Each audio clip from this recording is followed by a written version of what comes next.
Thank you so much, Chairman. First, let me just echo my colleagues, just how grateful we are to all of you, to your department, for the work that you do here in the Commonwealth every day. It's vital, and we just thank you so much for your service. 80% of DDAP funding is federal pass-through. Is that correct? Yeah. And what would be the likely ramifications? About 75%. 75%.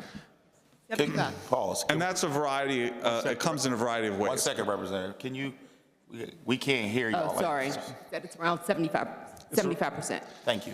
It's around 75%, and that's a combination of grants, and how does the funding flow from the federal government? Yeah, we get a variety of grants from the federal government. We get the state opioid response funds. We get the substance use block grant funding as well. We've had some COVID funding that is definitely winding down. So we have about, I think there's 4 different federal funding streams that we currently receive. And most of that funding actually goes to either grantees or directly to our single county authorities. And in recent weeks, since the new administration took over, we have seen aggressive moves to reduce the funding available for these types of programs. Is that correct? We haven't heard much specifically on whether or not we will be receiving any cuts from the Substance Abuse Mental Health Services Administration at this point in time. We recently had a meeting with them, and so what we do know is that their department is currently under review, but beyond that, we haven't heard any specific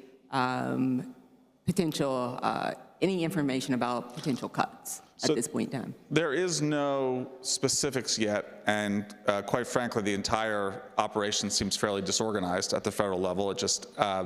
But what is it that could happen?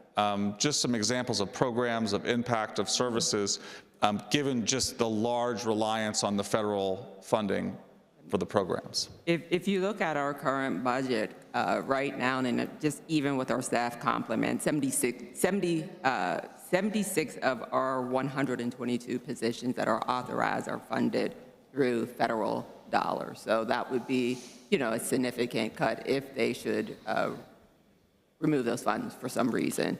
Additionally, we fund lots of services, everything from prevention, intervention, treatment, and recovery supports, along with harm reduction with those federal funds.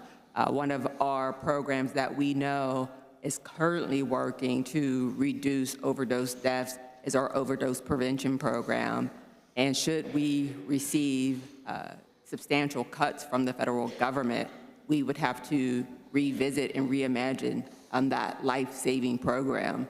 So my hope is that we will not receive any cuts, and that the Trump administration will consider the livelihoods of those that need services the most. And just so that we are clear, the services that we're talking about are services that are available in every part of the Commonwealth, and are services that are available to almost the broadest scope of the population of this Commonwealth, and will impact everyone. Absolutely. So, okay. Well, thank you so much for being here again. I appreciate the time, and I appreciate the answers to try to illuminate what the real impact may be of some of the rhetoric and, quite frankly, disturbing actions out of Washington, D.C. Thank you.